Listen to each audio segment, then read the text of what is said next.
Hi everyone, and welcome to a brand new episode of Front Row.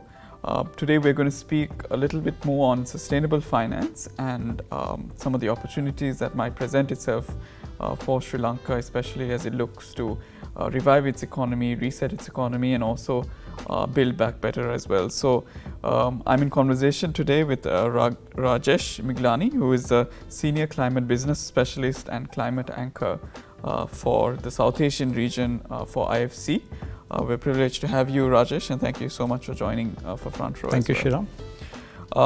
So let's dive into it. I think IFC has been a key private sector investor, of course, part of the World Bank Group, but really focused on the private sector and investing with the private sector as well. And you're in experience within the South Asian region. You've worked on a numerous amount of sustainable projects, a lot of projects in India as well. Could you describe some of the implementation process for it, and what are some of the learnings that maybe Sri Lanka can learn as it embarks on implementing sustainable related projects? So sustainable finance, is quite a broad term, which includes social finance and a green finance, and in turn includes climate and carbon finance. So I'll talk about these two issues, climate finance and carbon finance. So let me split my experience in the last 2 decades. So between 2000 to 2010, I had an opportunity to work on a number of clean development mechanism projects, and I led several forward spot transactions with the leading international carbon buyers like Merrill Lynch, Barclays, Japan Carbon Finance, and many more. One of the interesting projects which I worked on was with a company in Sri Lanka called HECAB. HECAB became the first project to certify with the UNFCCC, and I was involved from conceptualizing and helping them to on the sale of carbon credits through Japan Carbon Finance. So I was involved in many first, your Delhi Metro or across number of projects on carbon finance. But let me tell you, Shiran, during that time, there was actually no traction of sustainable finance. And I remember the time it used to be a push product. Financial institutions never used to acknowledge the carbon revenues associated with that. But thanks to Kyoto Protocol and early successful demonstration and a good ecosystem of consultants and so on, which I think led to almost $2 billion of carbon revenues for corporates in the region, right? And after 2012, even after the collapse of the carbon market, the corporates which tasted the success of carbon, they never looked back. So that was the interesting time.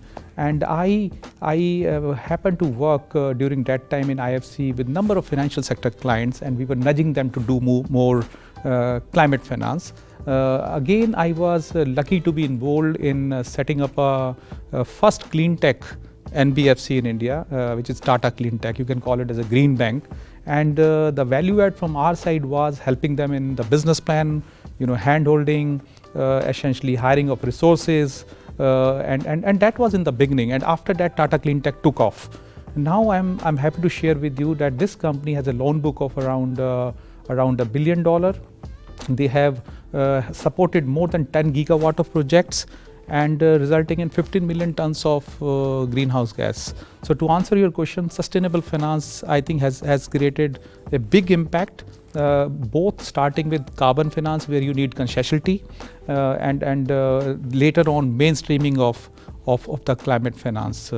And the experience which I'm sharing, and how is it relevant to Sri Lanka, I think now carbon market 2.0 is going to start, where you will have an opportunity to originate nature-based carbon credits, right? And I understand there are projects happening in Sri Lanka, in Jaffna on mangrove plantation, where 1 hectare of mangrove plantation can result in 600 carbon credits for 20 years.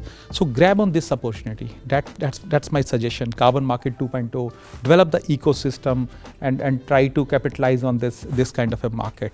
I think these are few my suggestions. Thank you. So I think that was good to see how this space has actually evolved and what's the next stage of it. But maybe looking at Sri Lanka as well within the sustainable finance sphere, and in the backdrop of our current economic woes and the lack of capital market access as well, sustainable finance is emerging as an alternative. Of course, we need to get the sovereign back to a rateable point as well, so that international investors also have that guarantee. What do you feel as we put the economic reset button back on and we try to put our head above water and try to raise capital and even debt, the role that sustainable finance can play, and how can Sri Lanka really leverage on that to attract this level of inflow that we are seeing a lot of other countries benefit from?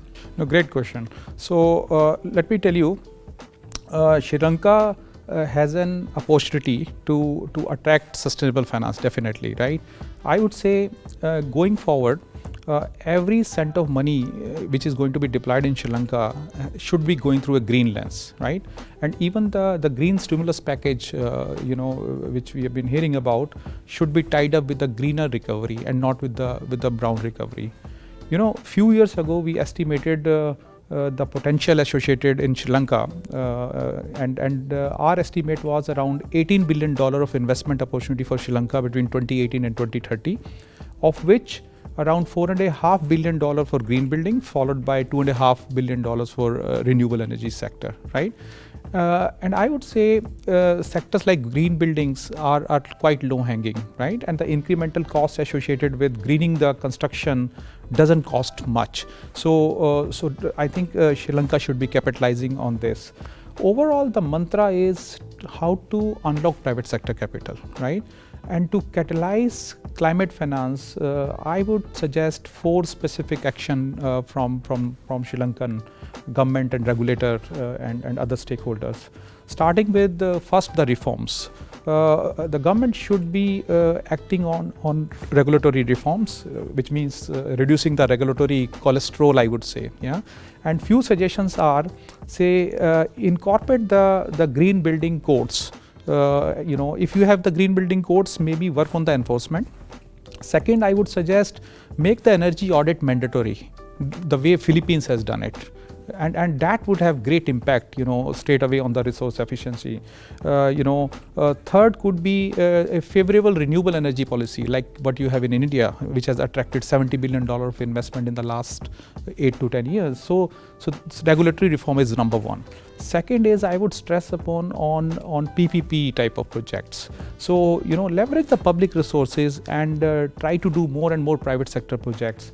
And what has happened of late, Shiran, in cities related space, we have seen e-mobility, green affordable housing, waste.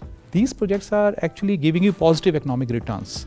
So I would suggest to structure projects in these areas. Third, I would say the pipeline is very important.